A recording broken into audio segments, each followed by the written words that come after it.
नमस्कार, talent Vista company वाले से नमस्कार। मैं एक बहुत ही धमाकेदार भोजपुरी गीत ये टाइलेंट विस्टा के तरफ से भेज रहा हूं। अगर अच्छा लगेगा तो लाइक सब्सक्राइब जरूर कीजिएगा। ये भौजाई बड़ा ईठा ताड़ू,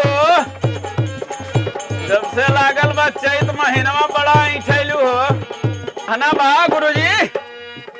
हे भौजाई चला जानी चाल रानी दही आया ठीके, चला जानी चाल रानी दही आया ठीके, गर दे हो रसकावा नोवाई ठीके, गर दे हो रसकावा नोवाई ठीके, गर दे हो रसकावा नोवाई ठीके।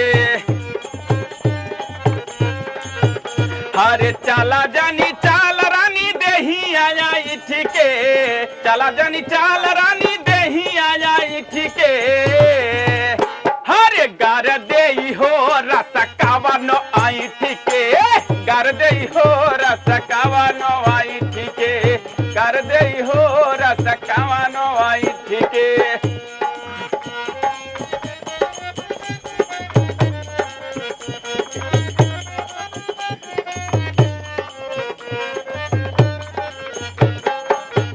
क्या बात है?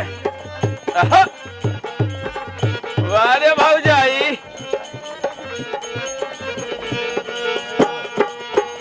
हारे गदारल जवानी पानी पोरे पोरे भरल बा, पोरे पोरे भरल बा हो, पोरे पोरे भरल बा।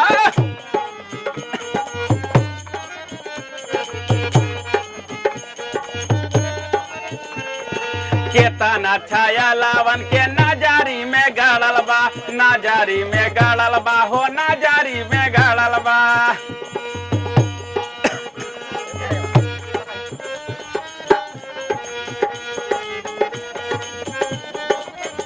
हरे मजा ले तो के लोगावा खाई चिके, मजा ले तो के लोगावा खाई चिके, गर दे हो रसकावा नो आई ठीके, गर दे हो रसकावा नो आई ठीके।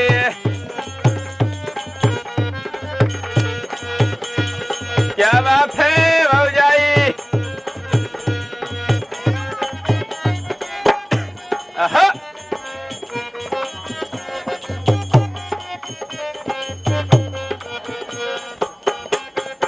क्या बात है?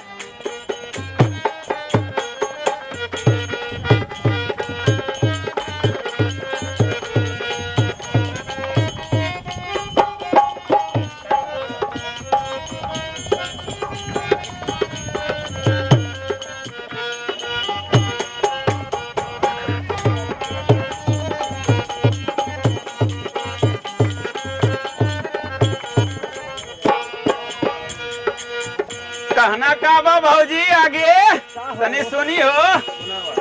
मार दी है मोहर तोरे गोरे गोरे गाल पे, गोरे गोरे गाल पे हो, गोरे गोरे गाल पे, बचा नाही पैबू गोरी लौकुस इकबाल से, लौकुस इकबाल से हो, लौकुस इकबाल से।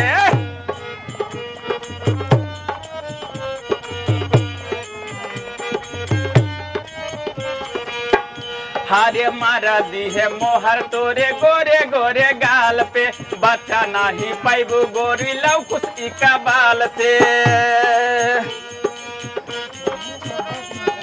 ए भौजाई औरों का आगमा कहे के बा।